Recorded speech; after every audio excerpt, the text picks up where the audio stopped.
Evangelism.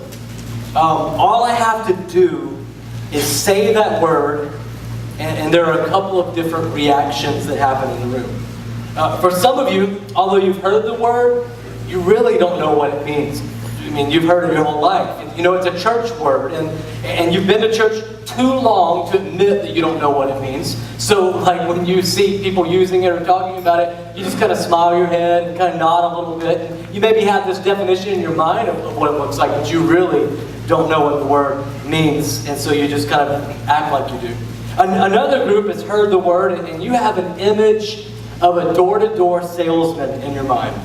Someone who is very persuasive, but slightly annoying. And you know this person, this evangelist, will talk to everyone within 3 feet about Jesus. It's like an Amway person or something. And regardless of context or relationship, it just starts to be a numbers game for them. You know these people that I will share with as many people as possible anytime they're around me, even if it's slightly annoying and out of context, I'll do this, and eventually the numbers game is someone will relent and they'll allow me to share, and possibly they'll even say the things that I wanted to say and allow me to pray with them. And then for some of you, when you hear the word evangelist, you've watched a little bit too much TBN, and so you see this really sweaty preacher whose wife looks like she lost a battle in a paintball war, kind of deal, and she's got blue hair, and things are just not as they should be. You've tried to adjust your TV, but it doesn't work.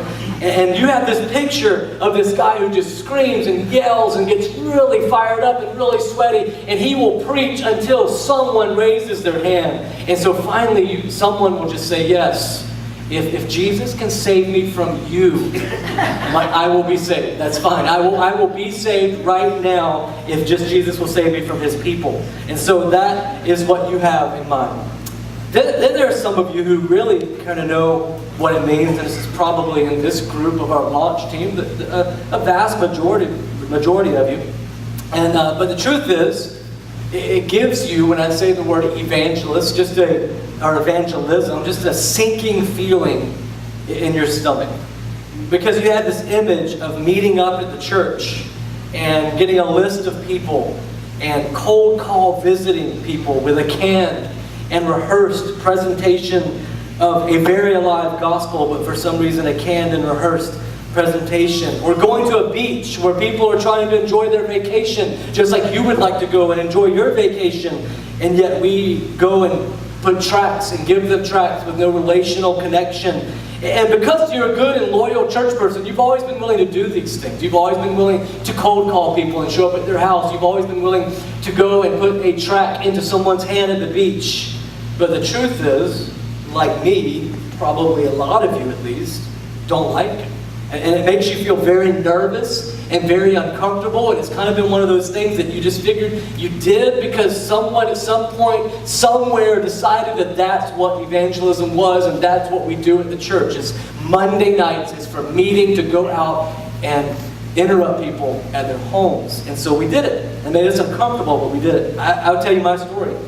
I was on church staff. I was on staff at the church. So it was required. Monday night visitation. Honestly, just saying the word makes a little bit of a chill just kind of run down my spine just a little bit. And we would all show up at the church, and we'd get this card from this unsuspecting visitor who'd come to the church that weekend from the past Sunday.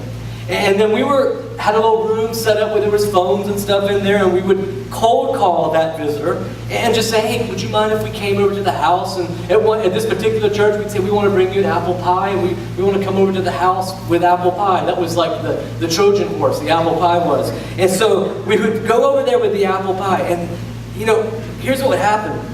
We'd call them, and I have to tell you, that when we get over there, if they would allow us over there, the next step was to ask this very, very awkward question for me. At least it was for me. Maybe it's not for you. We'd say, if you were to die tonight, do you know where you would spend eternity? Now, this is from, I don't know you.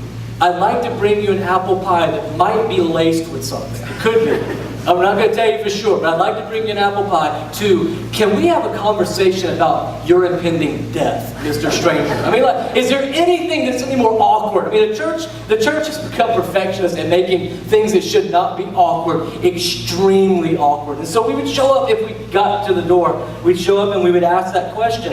And usually they would say yes, but then we had a follow-up question that would, for us at least, prove that they did it from our kind of canned way of presenting this. And it didn't really matter what they said. If they didn't say exactly the perfect words, then we didn't believe them, and we would push on in, and then we would get to share the gospel with them, which I'm not convinced that I ever, at least, was a part of sharing the gospel in those circumstances. It was more of just me wanting my agenda of what I wanted to say to them and not really considering them that happened. So nothing says welcome to our church like a very awkward conversation with a stranger about their impending death. And so we would do that, and then we would move on. And here's, when I was a young man in ministry and didn't know why I hated this. I really didn't. I didn't have a good feeling for why. I didn't have a philosophy or an answer to why it should be. I just knew this made me very uncomfortable. And so I had a lot of guilt associated with this because I thought, I shouldn't feel uncomfortable with this. This is what the Bible tells me I should do, right? Is that I should show up with apple pie at people's house and talk about their impending death. That's what the Bible says in 2nd or 3rd, Luke or somewhere. It's somewhere in there that you can find it, but it's not. And so the deal is that we had this very awkward conversation going on. And so what I would do, and I'm just being real, is I would pray on Mondays.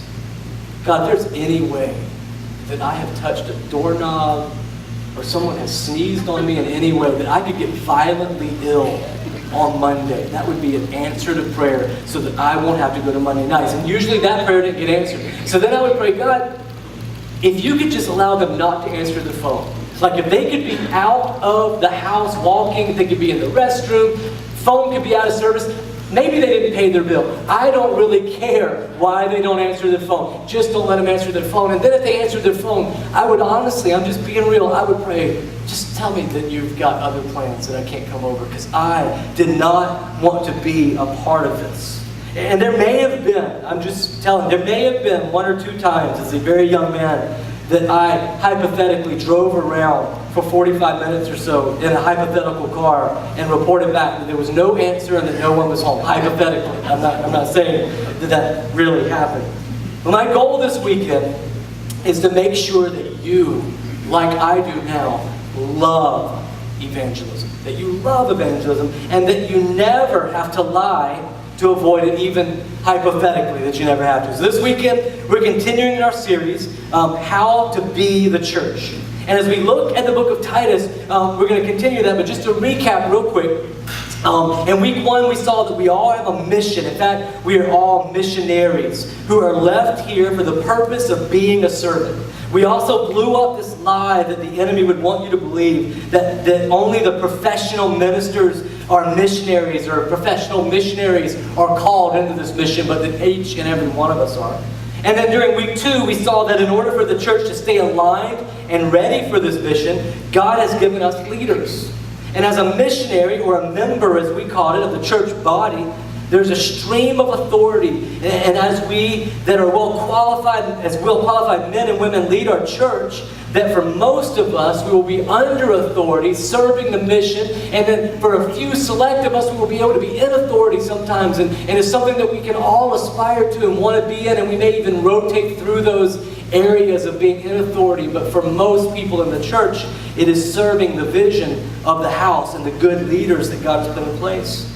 And then last week we saw how we are to live, if we're to be the church, how we are to live. Older men, older women, young men, that our lives are to be characterized by self-control and wisdom to be discipled and to be disciples. And now this week, as we continue with this great little book, we see the result in all of this. The more practical side of the mission that Jesus has given us, that we are to be about. So let's go. We got a lot to cover. Titus 2, 9 through 15, and the ESV is where I'll be. And let's start right there in verse 9. It says, bondservants are to be submissive to their own masters. I want to stop there just for a minute to say a word or two that is not really connected to our topic today, but I think it is worth mentioning. I love the fact that the ESV Bible translates this verse much better than I think most translations do, in that it uses the word bondservant instead of the word slave here. Some of your translations may say slave.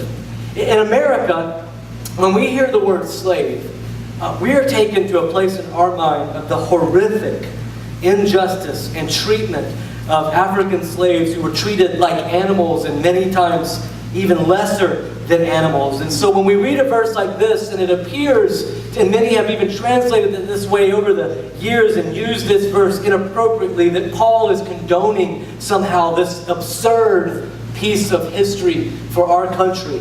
But the important thing that we see here is that this is using the word bondservant. And the word bondservant in this time was much, much different than the idea that we have when we hear the word slave in our context. And we're not taking too much of our time. The best comparison would be that it's much like someone who works for a company rather than owning their own business. Which would be, for the most part, most of us in here, we work for someone rather than owning our own business. We're not our own boss in our day-to-day operations of our livelihood. And this was the case in this time frame, that this was much more like an employee. In fact, you could exchange the word bondservant in many ways to employee. They were treated well. They were brought into the oikos, or the house. They were brought into the house. They were like members of the family oftentimes, like many of you who are small business owners, who have people who work for you, or maybe you work for someone that you're in a really good situation where you're a part of the family. And it's a family business that is going on. That is what was going on here. But let's continue. I just wanted to make sure that we added just a little bit of light to that. It says, in everything, to the bondservant, in everything, they are to be well-pleasing, not argumentative, not pilfering, but showing all good faith. And this is continuing and piggyback riding on the kind of the idea last week of as we talked about young men and older women and young women and how we are to live. This is like a continuation of that idea that we're seeing here. And basically he's saying, be a good man, be a good woman, and now specifically be a good employee. And so as we wrap all of that back together of what we looked at last week and what we're looking at this week, here's the key verse for this weekend. And this is the why behind all of the how that we looked at last weekend and continuing into this verse. It says, so that in everything they may adorn the doctrine of God our Savior. We do all of these things. We are the men of character, the women of character. We act the way we talked about last weekend. We are great employees because we want to adorn the doctrine of God our Savior. Adorn here refers to the arrangement of jewels set off to emphasize a certain amount of beauty. If you have a little girl in your home, this idea of adorning is not a new one. I have one that dresses up like a princess every single day, and adorning is very important. In fact, we were able to go to a wedding last night where Megan West, was a beautiful bride, beautiful princess, and had lots of adorning on her dress. And my little girl Isabel, afterwards, we said, what did you think about the wedding? What did you talk about? She said, I really, really liked that dress. She really liked it. She's trying to figure out how she can get her one of those dresses, and I told her, many, many years from now, you can get yourself one of those dresses, and I'll be in that position. But you know what adorning is. It's accessorizing. If you have a high-maintenance woman that lives in your home, you know what accessorizing means, right? It's a lot of things have to go into this. If you live with that woman, if you live with a woman at all, you probably know what adorning or accessorizing is. In fact, not only if you live with a woman, if you live with our worship pastor, Robbie Foreman, you know what adorning is. You really do. Some of you may have noticed that Robbie works for the FCC. He works for the FCC. You might didn't know that. The Fashion Color Compliance He likes to match. Now, if you know Robbie well, you know this, and you'll notice this later, but his shoes will always match his shirt. If he's got red in his shirt, there will be a little tinge of red. You'll notice he has on black and gray today. Of course, he has on black and gray shoes. You would not match in your shoes. And so this is something I picked up on in my short time with him, and he's just adorning. He's just adorning. Allison, he's just adorning. That's all he's doing. Buy my man some more shoes. Okay, he needs more shoes. And you know what this is. This is just adorning. It's making stuff go together better. It's making what's already there stand out. The beauty that's already there, it just makes it stand out more. And it brings and draws attention to it. And so we're to do all of these things the way that we act so that basically we bling out our lives so that, and we accessorize our lives so that what we believe can be seen by others in a beautiful, beautiful way. And then he continues on, for the grace of God has appeared, bringing salvation for all people, training us to renounce ungodliness and worldly passions, and to live self-controlled, upright, and godly lives in this present age. He's saying all these things I've talked about, but I'm going to recap how you're supposed to live, waiting for our blessed hope, the appearing of the glory of our great God and Savior Jesus Christ, who gave himself for us to redeem us from all lawlessness and to purify for himself a people for his own possession, who are zealous for good works. He says, all of this good works, all of these things that we do in response to the gospel of freedom, all of the way that we act is adorning. We're doing all these things as a servant, a missionary for God, to adorn the message. And then let's pay close attention to this last verse. And he says, to cap this all off, all of this thing that can be easily, we can kind of misconstrue that Paul here is talking about a gospel of works, and he's not. He's saying what these works are for, and then he's saying do this. Declare these things. Exhort and rebuke with all authority, and let no one disregard you. And I would even borrow from Paul when he spoke to Timothy. Let no one look down on you because of your youthfulness. Let no one look down on you because of your zeal. Let no one look down on you for any reason. Be beyond reproach. Be adorned. Be beautiful. And so he's calling us to be a beautiful people. And the big idea this weekend is when we are the church, we declare the gospel with our words and with our actions. That is evangelism. When we are the church, we declare the gospel with our words and with our actions, and that is evangelism. And the truth is, regardless of how it has been misused, or how much we may fear it, even if it is the actual thing of evangelism, or even if we are sadly apathetic to the need of evangelism in the world, we all have the responsibility and the privilege to share this good news of Jesus. So look at Mark 16 when Jesus left us instructions. He said to them, go into all the world and declare the gospel to the whole creation. So, as we have already learned, every disciple is to be missional. It's a part of the deal. We are called to be a part of this plan. In fact, it is a part of our identity. One of the things that we have talked about a lot is finding our identity and our freedom. We have freedom in Christ, and a part of our identity is that we find our identity in Jesus. Jesus plus nothing equals everything. We don't find our identity in anything else except for Jesus. And when we find our identity in Jesus, we see that his mission on earth was to seek and to save the lost. And so we adopt that mission. We become foot soldiers in the mission of Christ because we are called to adorn our lives in such a way that it brings beautiful attention to the gospel of Jesus. And so that is what we're here for. Many of you wake up sometimes thinking, why am I still here? This is why you're still here. This is why we're here as a church. We will do anything short of sin to let everyone know about this Jesus who has saved us and who has changed us. But the truth is, and I use the word us honestly here, most of us simply don't live that way because we've made the subject matter of evangelism so muddy and so awkward that we're afraid to enter the waters in fear of what may be below the surface. And so today I want to demystify that process. We're going to spend some practical time now looking at this process of adorning. and what it looks like. I want to make fulfilling the Great Commission accessible to everyone at Freedom Church. Introverts, extroverts, everyone. Remember, one of our core is that because of the gospel, freedom, we will be aggressive in our approach to telling people about Jesus. But how do we do that effectively? In fact, as I said, we will do anything short of sin to make sure that everyone hears. So very practically, how will we live out this core in our lives? What does it look like in real life? We're going to take this principle from Titus, this adorning principle. We're going to take this principle and use it as like a springboard to put us into the book of Luke. If you have your Bibles, you can flip over to the book of Luke. It'll be backwards. You turn backwards to the book of Luke, away from Titus, one of the first Gospels up there in the front of your New Testament. And we're going to really apply this principle in Titus through looking at the love of Jesus. And so that's what we're going to do. Or the life of Jesus, rather.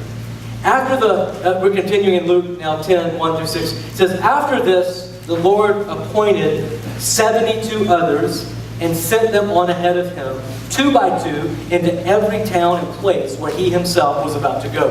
The first thing we notice about Jesus when he models this evangelism to us is that he appointed them 2 by 2. Evangelism is best done in teams. In fact, ministry is not to be an individualistic venture.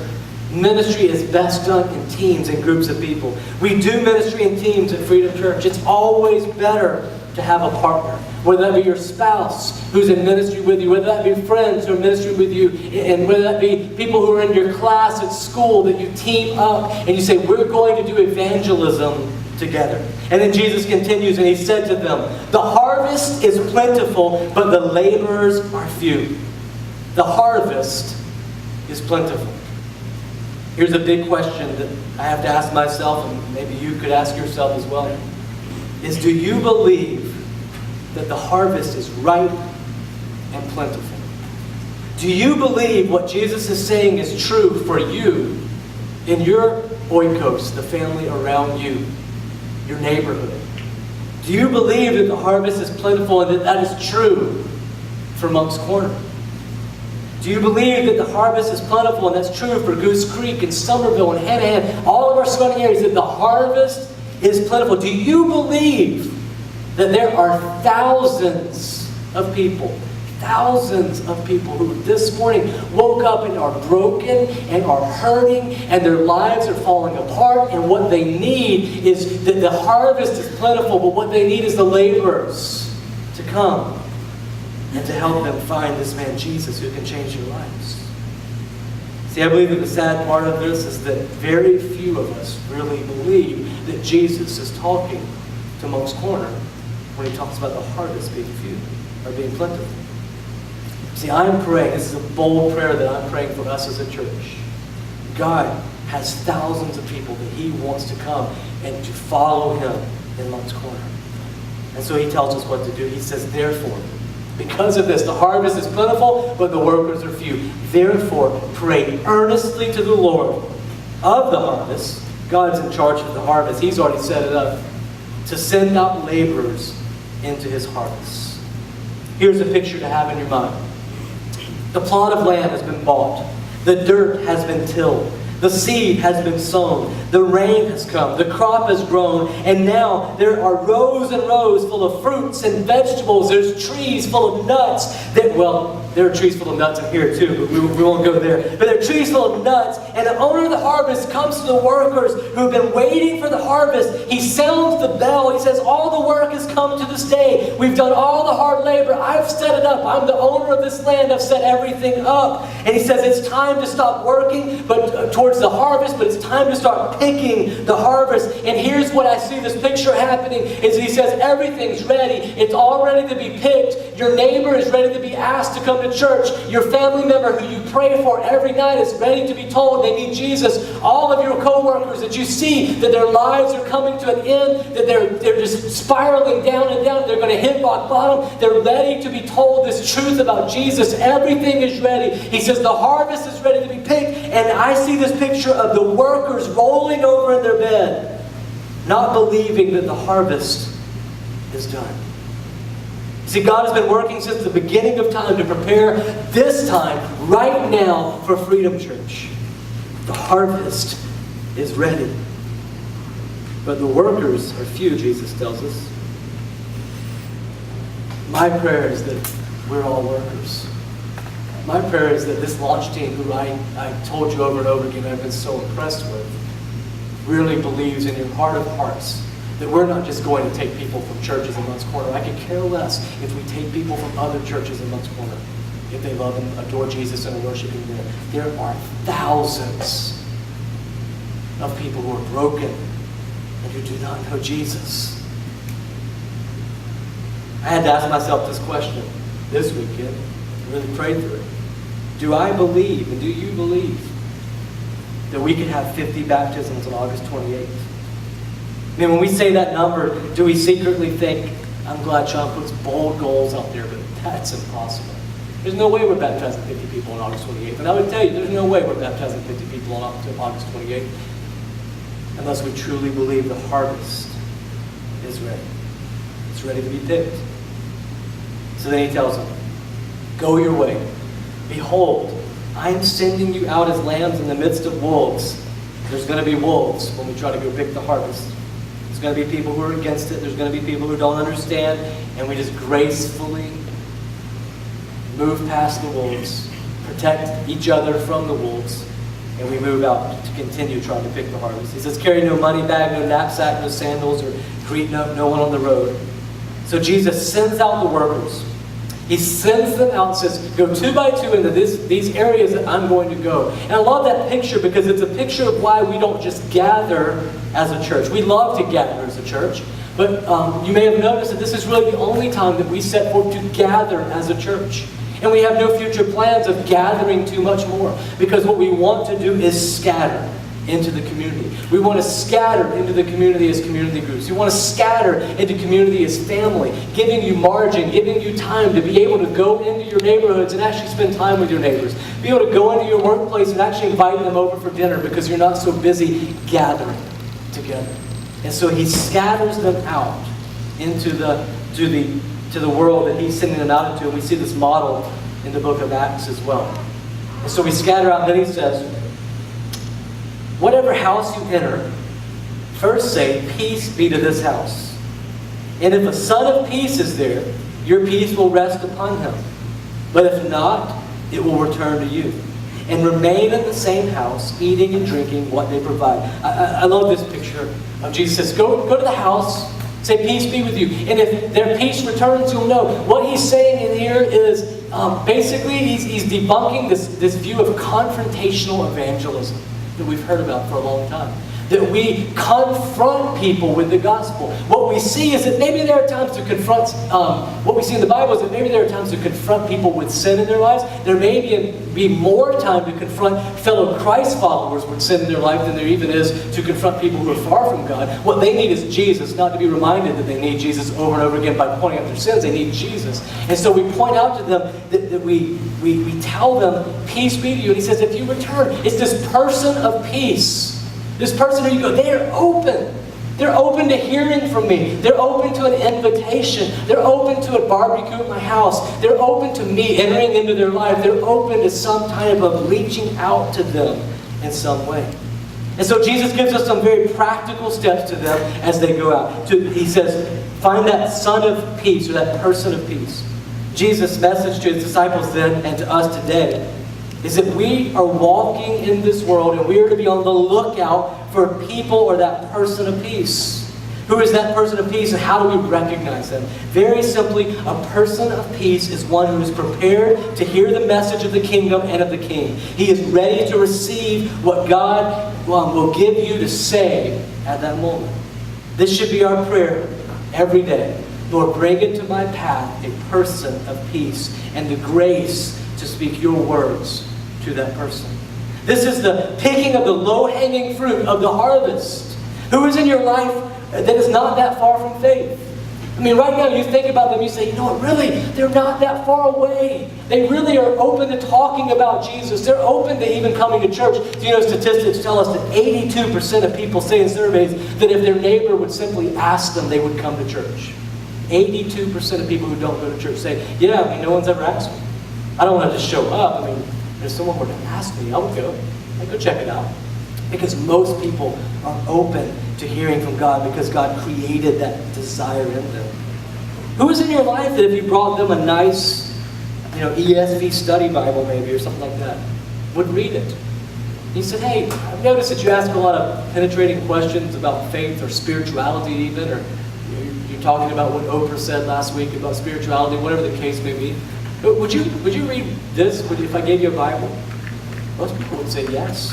Who's in your life that's like that? Who's in your life that's open to a conversation?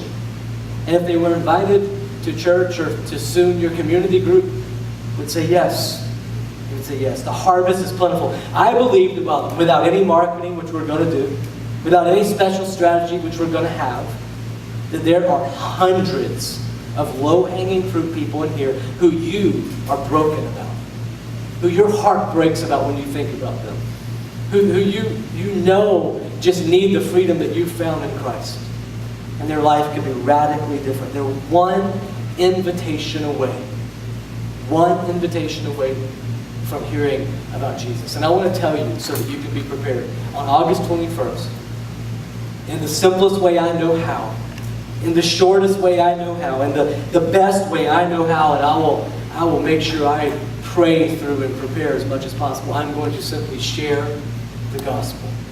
And so if you can get your friends, your family, those that you know are far from God here, I will do my absolute best to take all the hard work that you've done in building relationships and help you to walk them towards God. The harvest is plentiful. Well, what are some of the other places besides that person of peace? How do you find that person of peace in your life? The first way is through passing relationships. Passing relationships. This is the person that you only meet once or twice. You have prayed in the morning, God showed me this person of peace today. And so now your radar is on. You're looking for those persons or people of peace. You're looking for those persons of peace in your life. And then you happen to sit by a stranger while waiting to get your oil changed, or in line at the bank, or at the convenience store. The chances are high that you'll not get a chance to really share your whole story with them. But if they're a person of peace, you may get to talk of spiritual things with them. And you may get to introduce to them the idea of maybe checking out a church or something like that. And so you may get to share a bit of your story, and maybe you'll even make a connection later. Maybe you'll even get to share your whole story if they take too long to change your oil or something. Not a hill tire, right? That moves quick through that. You won't even get a chance to hardly introduce yourself there because Chris, maybe it should take longer. If these took longer, then we'd have those conversations out in the place where we get oil change. I digress. You may get to share a bit of your story, or maybe just invite them to community groups. It's a passing relationship. It's someone you just kind of bump into, but you don't think you'll see them again. Then you have permanent relationships. And these are people that you see often. Now these can fall into maybe 2 or 3 categories. The first is the deepest relationships, or family, or workmates, or friends. The Bible will refer to them, you hear me use this word a lot, as our oikos, or our extended family. And most of these people will be followers of Christ, probably in our circumstances, but many will not be. And we're constantly evaluating, are they ready? Are they a person of peace? Are they open to me having a dialogue with them? Are they open to me inviting them to church? Next, in the second category of permanent relationship, are those that are not quite as deep as maybe your family or oikos, but they certainly are more permanent than a passing relationship. Maybe we sit every Tuesday night at ball practice by the same parents. Or we go to the same restaurant and we just happen to usually get the same server. And so when you do that, and always tip well. You tip well, and that will open up as a person of peace. People who tip well become people you want to talk to, and so that's a great way. And some of these we will allow to be passing. Those be passing relationships. But with some thought and prayer, they can become permanent. I think about it, I use my dad as an example here, as I know that he goes to Starbucks for 2 reasons. One is he's addicted. Secondly, is that he goes there because he sees the same people over and over and over and over again. And in fact, in one of my books, I wrote about the fact that he is the pastor of Starbucks in Mount Pleasant. He really is. They know him when he comes in. They know his order. They know what he gets, and he knows what's going on in their relationship. See, you can go to different places to get your coffee. You can go to different places to get your gas. You can go to different places to pick up a pack of gum. Or you can go to the same place every time at the same time, knowing that that same person's going to be here. And instead of being in the line thinking, man, they sure are moving slow, or instead of being in the line thinking, you know what, she's always got a sour look on her face. Every time I come in here, I wonder why she always has that sour look on her face. God, I know she's hurting and she's in pain. Allow me to have conversations with her that could unearth that in her life. And so now what could be a passing relationship has strategically been turned into a permanent relationship. As we go to the same places, we speak to the same people, and we speak to them with our hearts being open to the fact that God may allow us to speak to them in a spiritual way and to share our story with them. And then the next part of the process is proclamation. Finally, we proclaim. You know, you do all of this work. You build these relationships because you love people, number one. You don't do it like a salesman that is trying to just sell something to them. You do it as someone who's building a relationship with them. And good salesmen, honestly, are like this too. They truly care about what they sell. They truly care about the people that they're selling it to. And this is what we do. We truly care about people. We really want them to be changed. And so in that, we have proclamation. Now, it has been said that St. Francis of Assisi said, preach the gospel at all times. When necessary, use words. Now that's just silly. That's a silly statement. Preach the gospel. When necessary, use words. It's like saying, feed the hungry. If necessary, use food. I mean, it just doesn't work. If you want to feed the hungry, you use food. And here's the deal. St. Francis of Assisi did not say that. Do you ever hear anybody say that? You can be the smart person in the room and say, he did not say that. It's not a real quote. Someone made it up, put his name to it. When you die, maybe someone will make up a quote, put your name to it, and then you'll have to confront them in heaven. And as I'm sure St. Francis will for whoever did that. But at some point, we have to share the story of how we are connected to his story. At some point, we use our words to share the story. Do you have a story? And when I say you need to share your story, how deep is your story? I mean, do you think, well, I could share with them when I was baptized? Me, I was baptized, yeah. I could share with them. I remember coming down the aisle and greeting the pastor at the front, and then they made me a member of the church. I remember that day. How deep does your story go? Or is it a story of Jesus radically changing your life? Is it a story of when you were confronted with the fact that you needed the Savior, that you asked Jesus to save you, and now over time there is a story of developing maturation in your life, of transformation in your life, and as Jesus has transformed you, and as Ezekiel says, he's taken the old heart out and given you a new heart, his heart, and so he's transformed your life. Is that where your story goes? Not about dates of when we were baptized, or not about dates of when we walked in the aisle, but dates of when Jesus began to transform our life. See, that's our story. Our story of how he uses sin in our life to confront us and change us into being like him. His story of how he uses significant emotional experiences in our life as pain comes in, but yet Jesus is there to comfort us in that pain. Our story begins to unfold, and we have a story to share. And we share that story of what Jesus has done in our lives. You see, the world will not receive a gospel of transformation from an untransformed person. When we just have a presentation to make rather than the story of a changed life, it does not go nearly as deep. And so I would ask, do you have a story? Do you have a story to share? As you go through this process, if you look for these people in your life, do you proclaim? Do you have something to finally tell? And if you don't, it doesn't matter how long you've been coming to church. It doesn't matter how often you've been a member, or how long you've been a member, how often you've been, or how often you haven't been, quite honestly. If that story's not there, I want to invite you to allow Jesus to save you. It doesn't matter if you're part of the launch team or not. It doesn't matter if you've been volunteering. I want to invite you to do that. Because, see, Jesus is ready, and he wants to. And he wants to transform your life. And then, when we are a people transformed, we have a story to tell. And there are people who need that story desperately. Because the harvest is full, is plentiful. And And I pray at Freedom Church that the workers will not be few. Let's pray.